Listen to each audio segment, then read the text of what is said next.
चिड़िया पुर नाम जंगल में बहुत सारे पक्षी रहते थे। उस जंगल में बरसात का मौसम शुरू होने वाला था। सब पक्षियों ने अपना अपना पक्का घर बना लिया था, मगर टोनी चिड़िया ने अभी तक अपने लिए घर नहीं बनाया था। मुझे जल्दी काम करना होगा, बादल आना शुरू हो गई हैं। मुझे अपने लिए अपना पक्का घर बनाना होगा। अभी टोनी चिड़िया ये बातें कर रही थी, अचानक से बारिश शुरू हो गई। ये बारिश कैसी शुरू हुई? अभी तो मैंने घर भी नहीं बनाया था। अब मैं क्या करूं? चलो मैं किसी दूसरे पक्षी से मदद मांगती हूँ।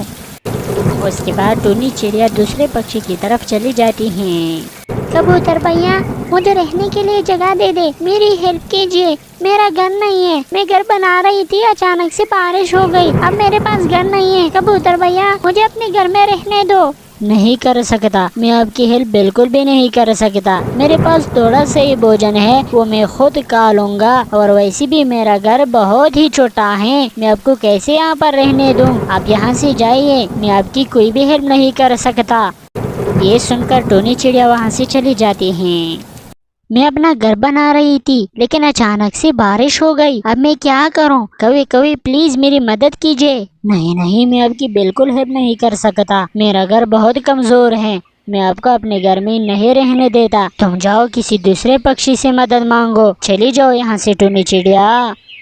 ये सुनकर टोनी चिड़िया वहाँ से भी चली जाती हैं।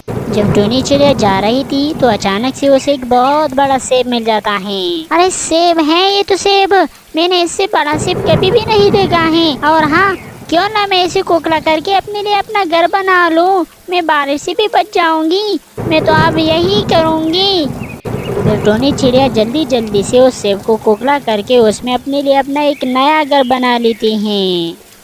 फिर आहिस्ता आहिस्ता बारिश तेज हो जाती है। फिर बारिश की तेज होने के कारण कबूतर भैया और कालू कौवे के घर टूट जाते हैं। टूट गया, मेरा घर तो टूट गया। अब मैं क्या करूं? कुछ कर भी नहीं सकता। इतनी तेज बारिश में मैं किधर जाऊं? यार ये तो बहुत मुश्किल हो गया। चलो चलो, मैं चलता हूँ उस कबूतर के पास।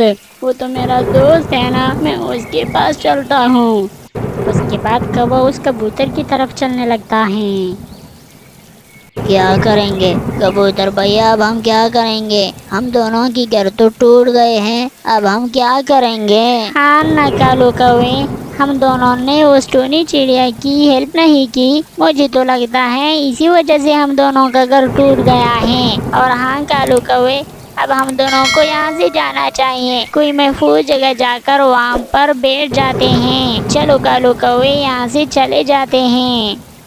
उसके बाद कबूतर और कौवा वहाँ से चले जाते हैं। यहाँ पर भी बहुत बारिश हो रही है, अब हम किधर जाएंगे?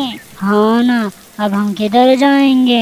यहाँ तो हर जगह बारिश ही बारिश है, हमारे छुपने की कोई भी जगह नहीं है इधर।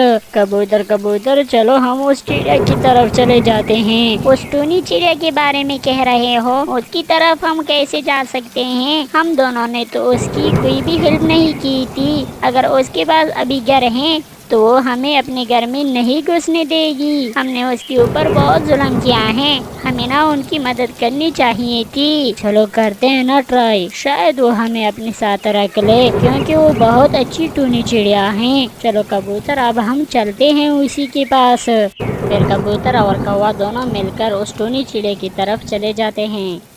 कैसे आना हुआ? कबूतर और कौवे, तुम दोनों को यहाँ कैसे आना हुआ? इतनी तेज बारिश में क्यों घूम रही हो तुम दोनों? घर टूट गया है, हमारा घर टूट गया है। चिड़िया, हमने आपकी मदद नहीं की, मुझे तो लगता है इसी वजह से हमारा घर टूट गया है। हमने तो अपना घर बहुत मजबूत बना लिया था, लेकिन बारिश की वजह से हमारा घर भी टूट गया और इस कबूतर की भी घर टूट गया। पता नहीं ये कैसे हुआ। कोई बात नहीं है, आप इतने परेशान क्यों हो? आप आइए ना, मेरे घर में रहिए। चिड़िया चिड़िया, आपने ये घर कैसे बना लिया? आपका घर तो नहीं था ना? वो मैं यहाँ से जा रही थी, अचानक से मैंने इस बड़े सेब को देख लिया, फिर मैंने इस सेब को कुकला करके अपने लिए अपना एक घर बना लिया। अच्छा, ये तो आपने कमाल किया है, लेकिन क्या करे, हमारा घर तो टूट गया है ना, हम क्या करेंगे यार अब? कोई फिक्र ना करो, यहाँ आ जाओ, तुम दोनों मेरे घर में रहिए, जब बारिश खत्म हो जाए तब तक के लिए आप दोनों मेरे साथ रह सकते हैं, मेरे घर में बहुत जगह है। चिड़िया चिड़िया आपका बहुत बहुत शुक्रिया, आप वाकई बहुत अच्छी चिड़िया हैं, हमने आपकी कदर नहीं की, उसके लिए हमें माफ कर दे प्लीज। कोई बात नहीं है कौवे कौवे, वो आपका घर था ना, मुझे उसमें रहने का कोई हक नहीं था, बस वो आपकी मलकियत थी और ये मेरी मलकियत है, मेरे घर में रहिए, मुझे दूसरों की मदद करना अच्छा लगता है। फिर वो दोनों कबूतर और कौवा उसी टूनी चिड़िया के पास घर में रहने लग जाते हैं। तो बच्चों सुनो, दूसरों के बुरे सलूक की वजह से अपनी अच्छी आदतों को नहीं छोड़ना चाहिए, और हाँ, दूसरों की मदद करनी चाहिए। और हाँ सुंदर सी बच्चों, अगर आप लोगों ने अभी तक मेरे चैनल को सब्सक्राइब नहीं किया हुआ है तो मेरे चैनल को सब्सक्राइब कीजिए। और हाँ, इस स्टोरी से आप लोगों ने क्या सीखा कमेंट सेशन में मुझे बता दीजिए। और अगर ये कहानी आप लोगों को अच्छी लगी हो तो प्लीज़ इस वीडियो को लाइक और शेयर कीजिए। देखने और सुनने का बहुत बहुत शुक्रिया।